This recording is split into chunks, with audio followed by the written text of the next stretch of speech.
From Roughneck to Paper Thin, iconic hip-hop pioneer Lana MC Lyte Moore has been thrilling audiences as the first female rapper in the game, a Grammy-nominated artist, and the first rap artist to perform in Carnegie Hall. MC Lyte is also the first female rapper to score a gold single. More than just an artist, MC Lyte is an author, actress, entrepreneur, and activist. MC Lyte on this episode of Leading Women. She's phenomenal. She's not just a rapper. I think she is a master of ceremony. A legend. True. She's one of the wisest people that I have been gifted to know in this lifetime.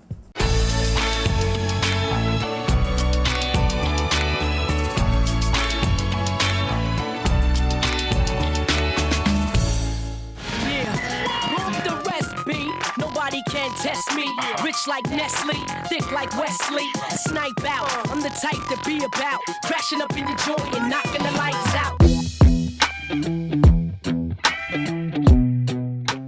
I definitely grew up with music in my life. During my childhood, I would go up to Spanish Harlem to my grandmother's house, and I would hear hip hop. I would hear the Treacherous 3 and Funky 4 plus one more, and Shy Rock, and all of the hip hop that we weren't necessarily getting in Brooklyn because we was listening to Yellow Man and, Shaba. Then I would go to Rockaway, Queens, and I would hear the OJs and Tina Marie and D-Train. My influences are so vast, and it's everybody from Rakim to Salt and Pepper to Shy Rock to Sequence to Run DMC to Curtis Blow. That daydreaming, that sent me back in the days like, ooh, this is it. I knew all the lyrics to everybody's song. It was like a love and appreciation for the music. Before music, I think I wanted to be everything I saw. Like when I went into a classroom, a teacher, that's what I want to be. Then you go to the hospital, a nurse, okay, a doctor. I went to a taping of The Cosby Show and decided I wanted to be a boom operator. She was an entertainer. I would have friends over, she'd get that hairbrush, she'd pick a curly wig or whatever and come out and just entertain. She couldn't wait for somebody to come in the door. But I knew that she had some gifts and talents and she would entertain in some form. I later learned about the rap. Sparkle, sparkle, sparkle, on the microphone. I rock you in the disco, rock you at home because my rhymes are fresh, always funky, fly, something. We were walking on the boardwalk one day and she was on my right, her girlfriend was on my left. And the music came on and I said, what did he say? And she started rapping and I was like, wow, that is something. And she said, yeah, well, I have some of my own stuff. And I was like, get out. And her friend said, well, I'll be the beatbox. And her friend started, and she started rapping and I was like, wow. After I started rapping, I went to Latin Quarters quite a bit. I remember going there with my Mickey Mouse sneakers and my Coca-Cola shirt. And Latin Quarters was a spot, and I would look on one side and see Chris Rock, and on another there would be Dana Dane, Slick Rick, like everybody came. And I wound up meeting DJ Clark Kent there. Yeah, I called him Tony. And I wound up going to his little basement studio and laying what would later be I Cram to Understand You.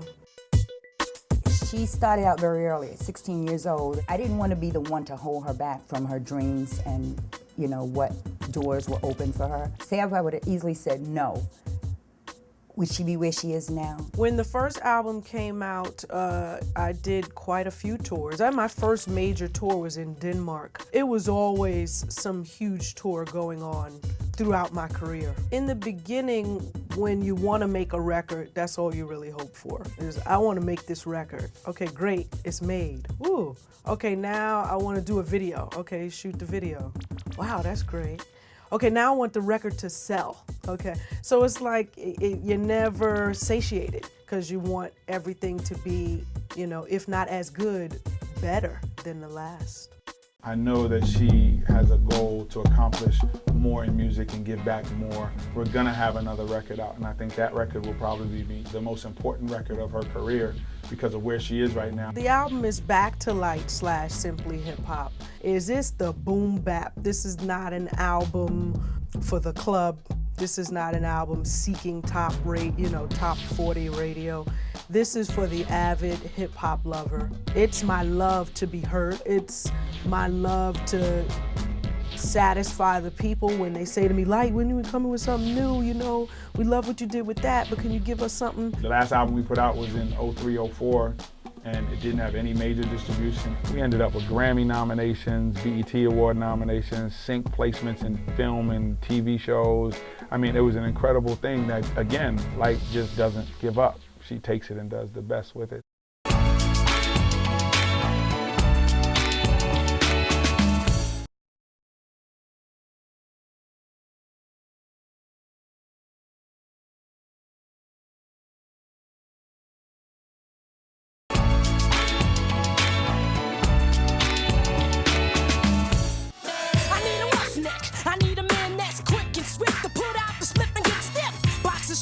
Everything is fit and large, but he ain't gotta be large to be in charge. Pumping in and out, and in, and here we go. He knows exactly how I want my flow and that slow. Never questioning, can he get buck wild? You gotta smack it, lick it, swallow it up style. Lyte came in and she was spitting crazy. I mean, paper thin, just alone, the way she started it was ridiculous. I can honestly say she's probably one of the only females I've ever purchased. There's no way a female MC can come out and not mention her name. In 1988, when she first came out, officially, there wasn't anybody else that was really getting any mainstream, so to speak, recognition at that time. This is when hip hop is still being developed, so there wasn't really a market for a female MC. A lot of people didn't even know that on her first record, Cram to Understand You, that she was a female. They thought it was like a young boy. The marketing and the marketability of a female MC was questionable. So a lot of labels might not have been willing to back her the way that they needed to be backed until she proved herself. And after she proved herself, it was all a go. Salt and Pepper were dope, and they did what they did, but it was a whole sexy thing. And Lyte was so dope that she didn't have to do the sexy thing. Although she was beautiful, she was just about her lyrical content, her skills. Guys automatically respected her. She definitely stood on stage, rhymed with the fellas just as hard as they, spit even harder than most fellas.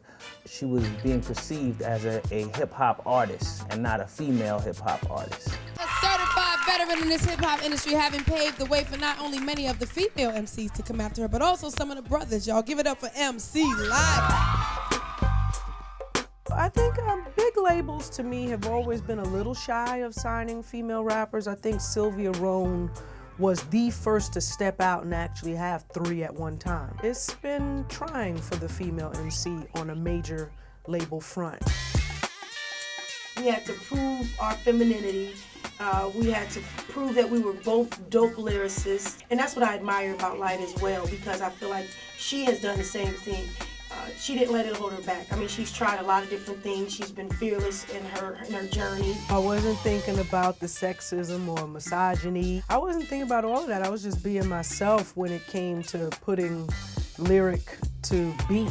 It just was like, that's what I felt was in my heart. I definitely think she's a pioneer. Basically, you know, the first woman to go gold, you know. She's at the forefront for women, not only just for women, but for hip hop. You don't have really any role models in hip hop as far as women, and for me to have one that's pretty much my peer, you know, it's remarkable.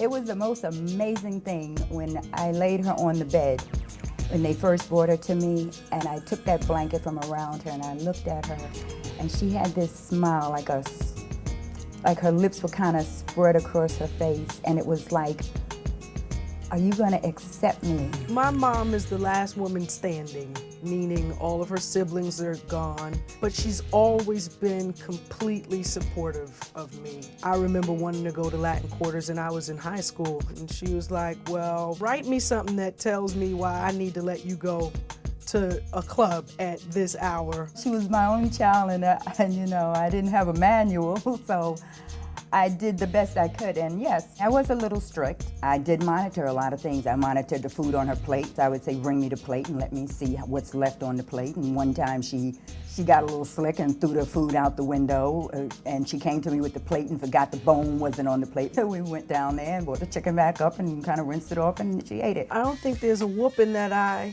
thought I didn't deserve. it made me better. That's what I was told. Look. But I think that, you know, growing up in a single-parented home, I tried her. And it was times where she was just not going to be tried. She had a very strong personality. And one thing, even until today, it started that I can never pick her friends. Her friends came from all over. I think what she did from the very beginning, she created a way for me to see more, to learn more. She kind of went through the motions with me, helping me to find what it was that would be my outlet creatively. And she always pushed me to just go for it. If you think you can do it, turn that into you know you can do it, and then do it and get it done. It's great to finally be adults and make your own decisions as to who you want to befriend. She's motivating. She won't let you sit down and not do anything. She'll make sure you get up, get the tracks going. Let's get these beats going. Let's get these songs going. If you have family members that you're really close to, that's a great thing because it's a double banger, right? You get family and a friend all in one. When I first fell in love with MC Lyte, and everybody knows that I love MC Lyte. It was something, I was listening to something on the radio, and it was one of the lyrics of two of her songs, and she said something like, "I'm in the mood for love." It was some Little Rascals kind of thing that she kind of intertwined into her rap, and it caught my ear. And from that moment on, man, I've kind of like tuned in to, you know, MC Lyte. There's always been something in my heart for MC Lyte. She knows I'm in her corner no matter what. You know, I got her back no matter what. You know, everybody goes through their ups and downs and stuff like that, you know. And she's definitely been there. You know, I definitely been there for her too. I've been knowing Lyte for a long time. I consider her one of my best friends now. Lyte's like a big sister to me. You know, I'll do anything for Lyte. Don't matter what it is, I'll do it. It's no biggie. Honesty is it. That's the basis from which everything starts. And if you can't have that, then you certainly can't have a friendship. Honesty is hard. We live behind these walls so often, do we even really know who we are? So I think honesty, you know, propels one to get into themselves first and trust that, and then having to trust others with that.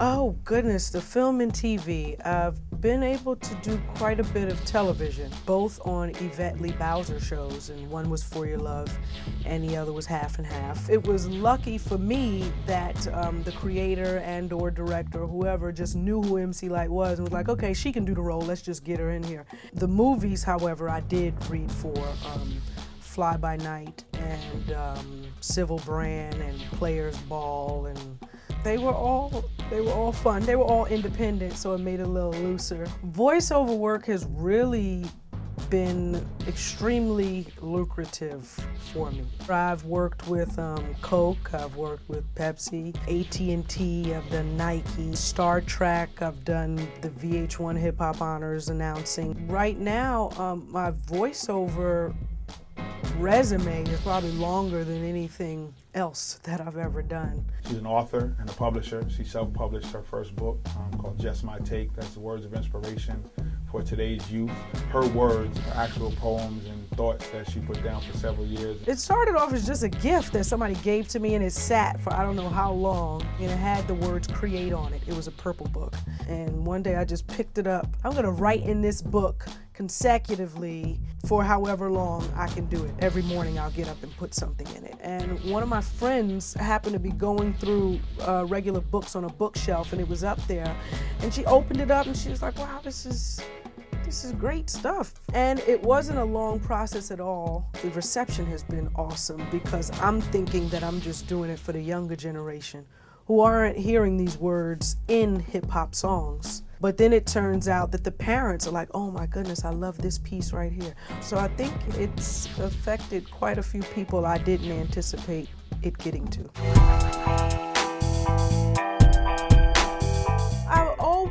be a business owner of something. I want a boutique hotel, I want a restaurant, I want all of these things. You have these visions when you're young. People say no to something and she'll find a way to do it. The household, it's a Lana Moore collection. It's in selected Walmart. That's a collection of home decor. We started in the bathroom, soap, dishes, toothbrush, towels, and it's just great for transitional pieces. She owns a boutique that sells vintage clothing and newer eclectic things. It's called the Shado Boutique. It's in Studio City in California. And we primarily deal with women's clothing. And I just wanted to bring a taste of the East Coast to the West Coast. I've done a lot of charity work in the past. It's countless amounts of organizations raising money for AIDS awareness, or a campaign that raises money for AIDS survivors. And I think the only way to move throughout this life with any type of integrity is to know what you may be bringing to someone else. Currently, I've started an organization with Yo-Yo. We sat down and we talked and said, okay, well, how can we serve younger girls? We set goals, we wrote it all out the year after that we had our organization up. I always thought in my head I wanted to be able to give younger girls what I had. We have two organizations, the Daydream Project and Camp Destiny. Last March, we took 20 inner city kids to an essay writing contest through the station to the Mark Taper Theater.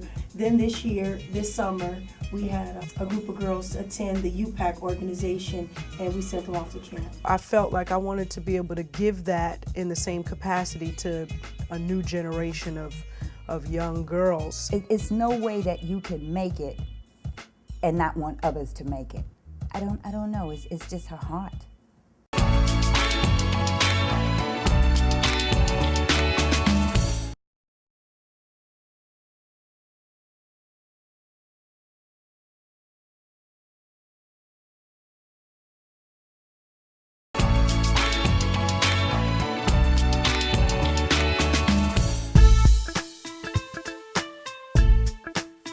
The only thing I can attribute the longevity to is the people that I'm surrounded with. I mean, they've got to believe it and they've got to help. Like, nothing gets done with just me by myself. I love her.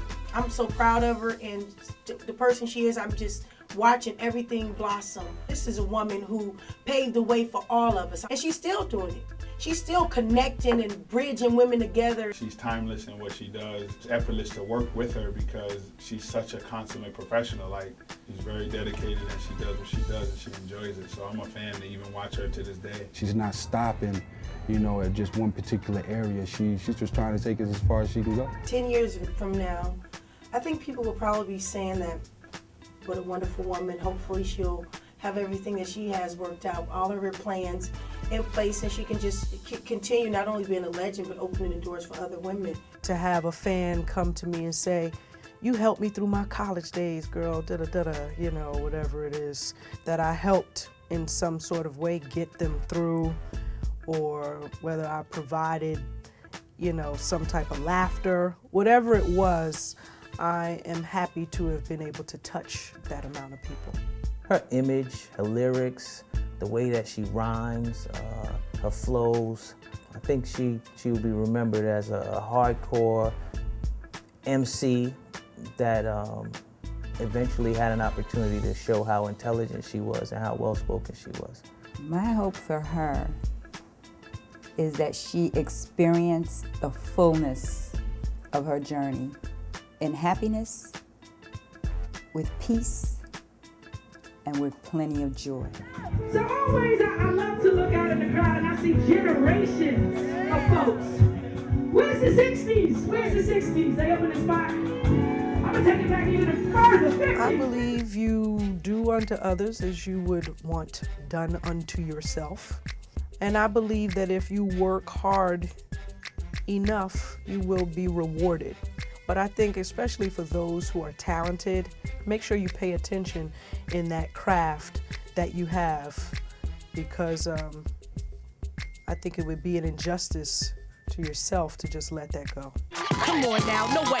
Dead that rumor, the consumer won't believe it anyway. Never play with the messenger, head on Joan of Arc. When I'm coming through these parts like just... I love good people, good books, good movies, good weather. I love love. My favorite songs have so much more to do with everything in addition to just the lyrics. It's the video. It was the day that it happened. With Paper Thin, it brings back good memories because we had the train, you know, and we had so many great people on that train who I really knew. I love them all. Of course, Roughneck. Paper Thin, and my favorite song currently is Wonder Years. Yeah, they all have a special place in my heart.